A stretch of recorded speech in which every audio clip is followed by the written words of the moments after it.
Hey guys, I'm back with another video.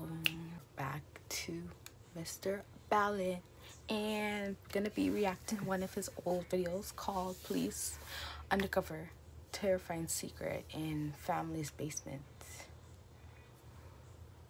And I know some people's basements be looking a little bit crazy out here. Mine, for instance, it's getting renovated, but before, scary. So we're gonna go straight into this video. Before I get straight into this video, make sure you like, subscribe, and comment down below what other videos you want me to react to, because I'm gonna be reacting to them left, right, and center. Shall we? Okay. Oh wow, this is how old this video is. His theme song is not the same as, it's a different theme song.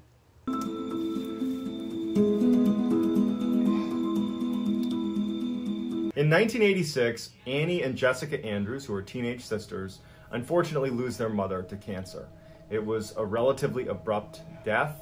It caught the family by surprise, and so following her death, Annie and Jessica lived full-time with their father, Brian Andrews. Now, Brian worked a lot, but with the death of his wife, he had to work even more to make sure he was bringing home enough of an income to provide for his two daughters. Annie and Jessica were hit very hard by the loss of their mother. They were very close with her, and with their father being gone so much, those two were left alone a lot at the house and left alone with their thoughts, and they missed their mom. And so one night when Brian was out at work, the girls decide to use a Ouija board. Who? A Ouija who? My voice even crack. A Ouija who? Nah, sorry, I couldn't touch a Ouija board. No, regardless whoever passed, I'm not touching that. I'm not touching that.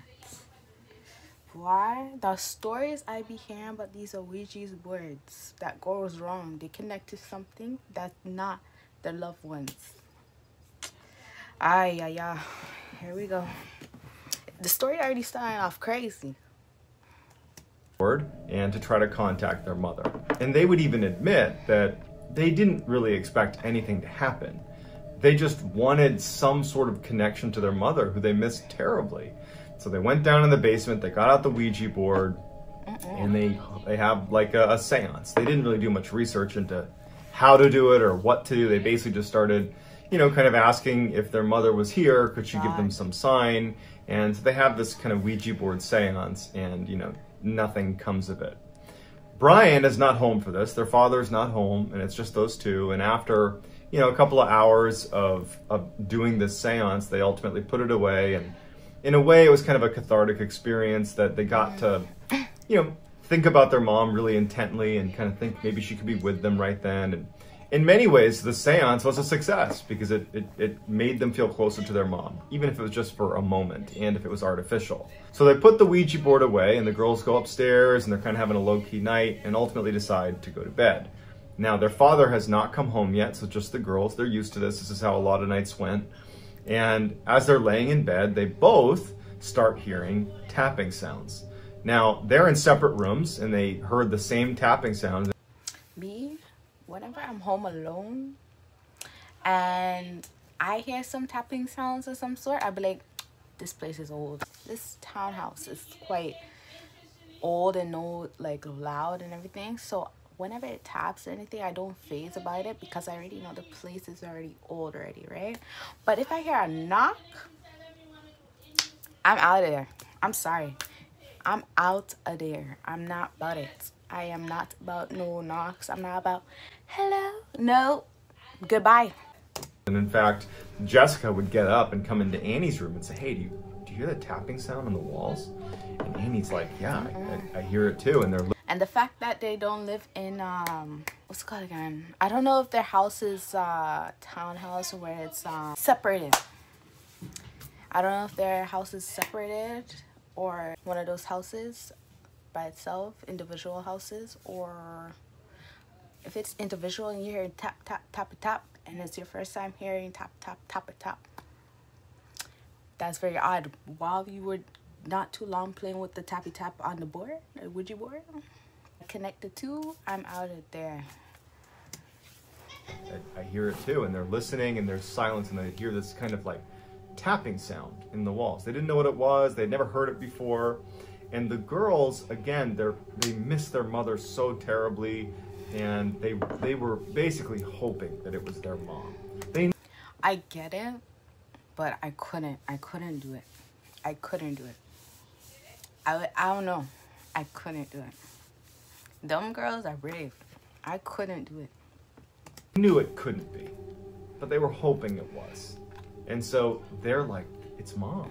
Mom's trying to get in touch with us. She's making sounds to get in touch with us. It's from the seance. It must have worked. And they start asking their mother questions like, are you here with us right now? And can you show yourself to us? And, you know, are you looking after us? Just like questions that you would imagine people might ask if they thought, you know, the ghost of a loved one was in the room with them. And so it was scary, but it was also kind of reassuring that you have, you know, what they believed to be the spirit of their mother looking out for them. And when their father finally came home that night, the tapping at this point had stopped, and they rushed to tell their father about the tapping they heard. And they were happy about it. They weren't scared about it. They were happy about it. And, you know, Brian, he's worked all day, and he's grieving the loss of his wife, and he thinks that his daughters are making it up, especially because they told him about the Ouija board. And he's just thinking to himself, you know, they're grieving. They're struggling with the loss of their mother. They're grieving. And, you know, he felt really bad for them. And he even considered that first night putting them into therapy. Oh, Not because he was upset with them or anything, but because he's like, this is a manifestation of grief. But he ultimately said, look, guys, just go back to bed. You know, I'm sure she's looking out for us. Go to bed. You know, we'll talk about this tomorrow. And so the girls went back to their rooms. Brian didn't think much of it. You know, he was just thinking, should I bring the girls to grief counseling, something like that. And everybody goes to bed. I feel like they should let be to grieve because they have each other as well. And I feel like for me, if it was me in my shoes and I had to go to grief counseling, I think that would be too much on myself for me. Let's see what how this story is gonna go. Now, this tapping would persist for several days. The tapping got so frequent that it actually started disturbing the girls' sleep. And every time they would yell to their father to come in and check, the tapping would stop. And so it was like kind of driving them crazy. And then when they would all leave the house during the day, in the evening, whenever, anytime the house was empty. And so they would come back to the house and, you know, things would be moved, you know, furniture would be moved slightly out of position. Nope. I couldn't. I would have thrown that Ouija board away, get a priest, go bless this house right here, because I am not the one seeing things. Where's my car keys? Nope. And some of the silverware had been moved around, just little things all over the house. And, you know, Annie and Jessica's father is quick to say, you know, guys, I know this is you. I know you miss your mom, and I know you want this to be real, that you want your mom to be here with us right now, but she's not. And you gotta imagine hearing that, though. Guys, stop playing around. Stop playing around. I get it. I understand, but this is not how to do it. Imagine hearing that. I'd be like, Daddy, the place is haunted. It's not me. I'm sorry. It's not me. I'm telling you. Because I'm seeing things get arranged around, too. It's my first time seeing this as well. Want your mom to be here with us right now, but she's not. And you gotta stop this whole ghost thing. You gotta stop moving the furniture around. This is not healthy. You know, if this continues, I am gonna ask that you guys start seeing a grief counselor. And the girls were insistent that it was not them. And the fact that their father didn't believe them and they knew it wasn't them, it put them in a really bad spot because they felt totally alone, scared to be in their house, because now it didn't really feel like their mother. It felt like something screwing with them. And that's not something their mother would do. Sounds like a demon, poltergeist, something like that. Cause I don't believe so. And so they're thinking that this is like an evil ghost. that they've unlocked through that Ouija board seance. And it's now terrorizing them. And there's nothing they can do because their father doesn't believe them. And it's just consistently happening. They don't know what to do. One evening in January of 1987, the girls were together in the front room of their house. And they started hearing tapping sounds again. And so they hear this tapping sound not coming from the walls, but coming from the basement. And suddenly... You had me there.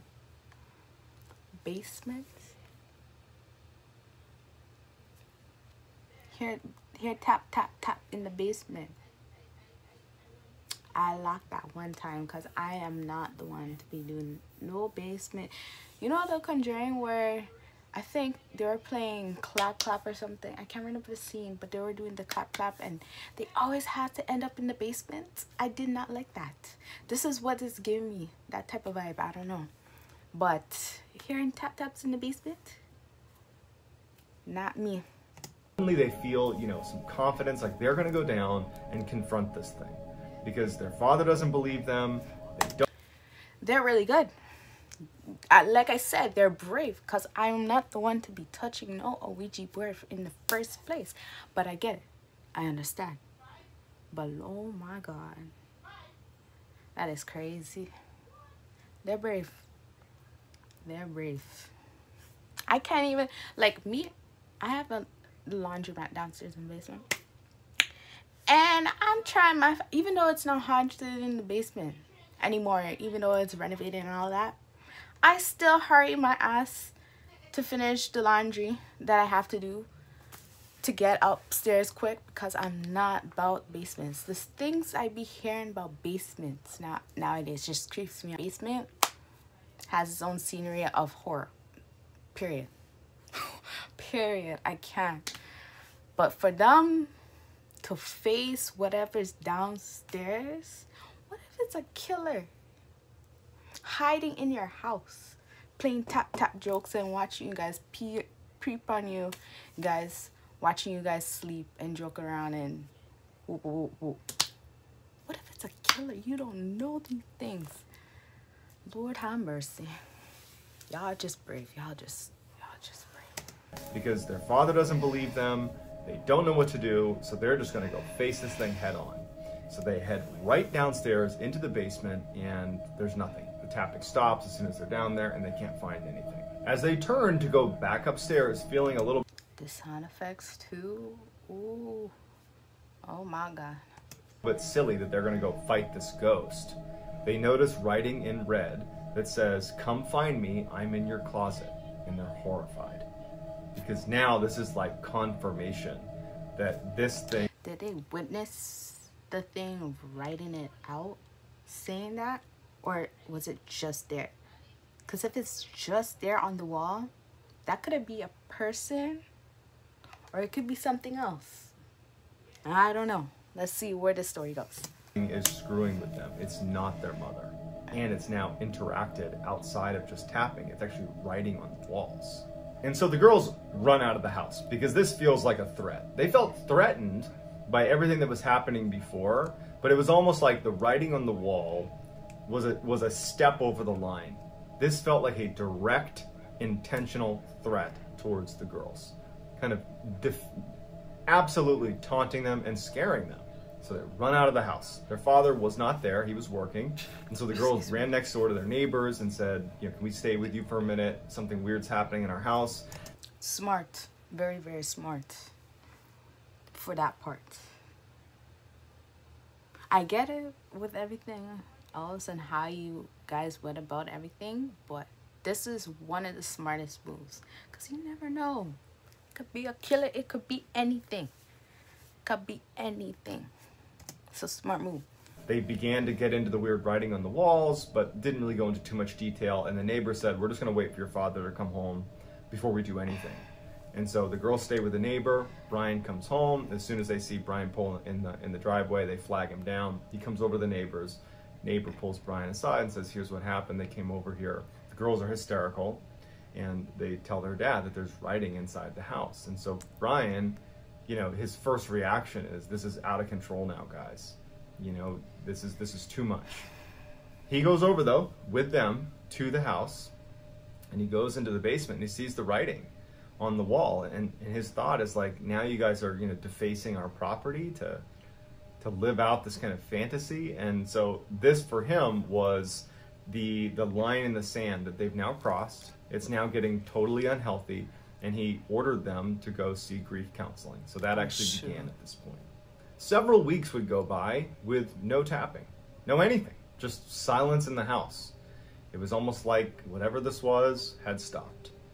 Then one night when Brian is working late into the night once again and the girls are alone, they're in the front room together and they're just sitting there. It's been nice having a couple weeks without any strangeness in the house. And they start hearing tapping from somewhere else in the house. And they get up, they kind of creep their way over to where they think they're hearing it, and it's coming from Annie's bedroom. When they go into Annie's bedroom... Don't tell me it's that thing is in the closet of Annie's bedroom. Because if so, neighbor, I go. Because, nope. Written on the walls is, "I'm back, find me if you can." No. Just like the last...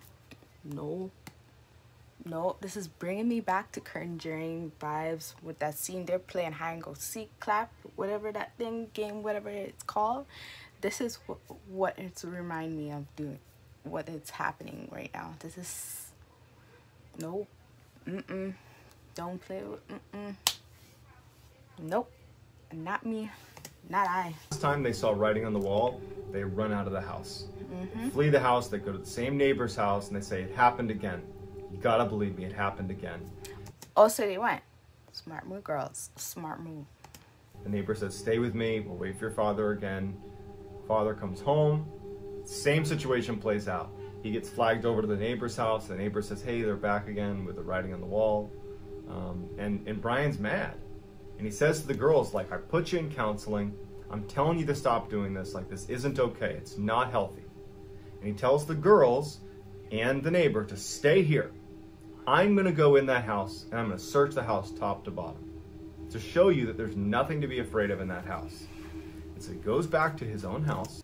So if you don't believe your girls, you got to face justice to what is causing them to be so fearful to go in their house alone while you guys are at work. You're gonna see what they're talking about now, hopefully. When he opens the door, the house is in total disarray. It's like someone had ransacked the house. And he's thinking to himself, the girls didn't do this. Someone else did this. And so now... They've been telling you this, sir. Been telling you. He's on edge. And he walks through the house, he's not hearing anything, and he goes up to Annie's bedroom, and he sees the writing on the wall. And then he looks, he sees a man standing in the closet wearing women's clothes. Was that right? Was that right? A man. Oh my God, I'm tearing up. Clothes, which would turn out to be his dead wife's clothes, wearing a wig, carrying a hatchet. Oh my God, no, I need a pause. I was right. Carrying a hatchet? No. So I was right. Oh my God. That's crazy. That is crazy. Thank God. Thank God. Thank God. These girls went to the neighbor's house, cause this story could have been a whole different story, to be honest. Oh my God. Hopefully dad runs out there, call the police and hide at the neighbor's house whatsoever. But Lord have mercy, you finally see what's happening. This is why you have to listen to your kids when they feeling something or hearing something that's not right, or their mood is off or something, like, you know, because you never know. And look what happened. And this man in a dress is staring at Brian, and Brian's startled. The guy starts running out. Brian tries to grapple and fight with him, but the man in the dress manages to run past Brian out into the rest of the house. Brian is like so caught off guard because this guy's got a hatchet. He doesn't know what he's going to do. He starts chasing after him, but the guy's gone. Brian's looking in his house, but finally Brian just leaves the house because this guy's got a hatchet. He runs. He knows the works of the house. He's been in that house before. He's probably a previous owner of that house. Or he's just been living there for a while, for a hot minute. Runs outside, he runs over to his neighbor's house and he's like, call 911, there's somebody in the house. He makes sure his girls are okay, he stays with his neighbor, calls the police. The police go in and they look everywhere and they can't find anything. And they say to look in the walls or the basement. The cover, this title says something uncovered in the basement. So it must be the basement. Brian, like, I'm sure someone was here. It's a very convincing story you just told. But they're not here now. And unfortunately, all we can do is tell you, you probably should not be here right now until whoever this was is caught. And you should stay with some relatives. We'll watch the house, you know, we'll see if anybody else comes back, but there's not much we can do. And so unfortunately, the girls and the father are left with no answer to what was going on or who this person was. And Brian's thinking to himself, like, how did he get away? How did this guy in the dress get away? Like, how did that happen? I mean, they're searching the neighborhoods. He's wearing a pretty distinctive outfit. How did he get away? And so for 2 weeks, Brian and his daughter stayed with some family. But in those 2 weeks, no one found out who this guy in the dress was. I mean, Brian and the girls are traumatized. Brian feels like this horrible father, that I've left my girls alone in the house over and over and over again with some crazy person with an axe. I get why he thought that way as well. And that's why he thought the girls were grieving.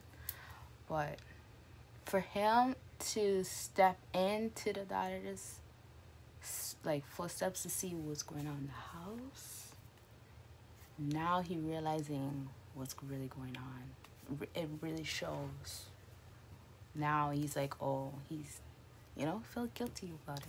But we understand, and yeah. In my house, I never believed them. What could have happened to them? It would have been my fault. And so it's a horrible time period. The girls are traumatized because now they realize they've been interacting with some crazy person in a dress with an axe in their walls. And it's just this horrible situation. But after 2 weeks, it's tough living with another family member. It's a tight place they're staying. And they decide, you know what? At this point, whoever that guy was, he must have ran away. We got police watching the house. Let's just go home. Let's just go home. We'll lock everything up. We'll get a security system. There's police watching the house. Let's just go home. And so they decide, okay, let's pack up and head home. And so as Brian is driving up his street, he looks at his house and he can see that there's a light on in the second floor. And he's thinking to himself, like, huh, I thought the police were just watching it from the outside and just kind of patrolling the neighborhood. I didn't know there'd be police inside my house. And as he's looking up at the window, about to pull into his driveway, he sees the guy in the dress suddenly walk across the window. He sees him clear as day. So he stops what he's doing and he calls the police. Police are there in a second. The house is surrounded. So with the house surrounded, police finally go inside. Now, let me guess, they can't find him. He's hiding in the basement. No one's been inside the house since Brian and the girls left. They locked it up and they were monitoring it. There was no police inside the house. There's nobody inside the house, supposedly. The police, when they open up the door and go inside, the first thing they notice is not only is all the furniture flipped upside down and moved all over the place, but there are pennies glued to the ceiling. All these pennies glued to the ceiling. And there's red writing. Something not right with this guy. He sounds like he's sick, very, very sick. All over the house, on all the walls and weird places, just writing, strange cryptic writing. But they search the house and they don't find anything. But one of the officers who was down in the basement at one point noticed that there was a little piece of wood covering up what looked like a crawl space behind the washer and dryer. And he found that he could This does not help me do laundries. Cause this is crazy. Lord have mercy. Very easily move aside the washer and the dryer, and there was this board that when he pulled it aside, it was the entrance to a crawl space. In the crawl space, they find that someone had kind of burrowed between all of the insulation all around the house into all the walls, and there were these little peepholes in all the different rooms that whoever was in the crawl space could look into any room at any given time. And as they're searching, I was right. Crazy. in this intricate crawl space that spanned the whole house, they find Danny LaPlante, who was this totally deranged teenager who had briefly dated Annie. Annie had broken it off with him, and so he had snuck into their house and had been living in their walls, listening to their conversations, had heard about Annie's mother passing away, and had kind of adopted this, I'm gonna pretend to be your dad. No, you took it too far, mister. Took it too far and then ended up wearing my mom's gown. Are you okay, sir? This is why we broke it off. You're mine. You need help. Please get help. Mother routine, and had been writing in ketchup on the walls and tapping it. He had watched them do the seance, and so he had all this stuff to work with to really spook them, and had been sneaking out and moving furniture around. Is that your karma because we broke it off? This is terrible. Madness. Sneaking back into the walls for months. And that's not even the worst of it. Danny LaPlante, after he was brought out of the crawl space, was arrested and then put into a juvenile detention center. And then when he got out of the detention center, later in 1987, for reasons that no one Don't tell me he goes back in that house. understands, I don't even think Danny understands, he broke into someone's house and murdered almost an entire family in cold blood. I don't know about you guys. Nice. Something's not right with this kid. Needs help. But the idea of somebody living in my walls for 2 months, doing anything, is horrifying, let alone being Danny LaPlante, the psychopath that he was. But what really trips me out is when the police went in that second turn, when they had the house surrounded, and they find pennies glued to the ceiling and writing on the wall. Yeah. And then they find him in this intricate crawl space. Like, that's straight out of a horror movie that wouldn't be scary. Cause that's what I was saying, like Conjuring or something, because this is crazy. It's just too many weird elements. But it happened. Yeah. And I just think about the trauma that the Andrews family undoubtedly has suffered. Not only the loss of their wife, their mother, but imagining what could have happened to them, because Danny would go on to murder almost an entire family. Just as easily could have been them. And so I would imagine I'd be shocked if they ever got over it. That's a deep-seated trauma that, you know, I can only hope that they were able to recover from. If you enjoyed this story and you want more, yeah, that story is crazy. Your loved ones could. You don't know, you know your loved ones, but you don't know them to the most, if you get what I mean. For her boyfriend to act like that, to do that, it's crazy. It's just crazy. Living in the house, stalking and watching their ways of things and fooling around, trying to think they hear anything that ain't right. But yeah, this would be it for this video. If you guys like this video, give this video a thumbs up, subscribe, stay tuned, because I post new banger all the time. And comment down below what other videos you want me to react to. I'm down to watch anything. And yeah, I'll catch you guys in the next one. Bye.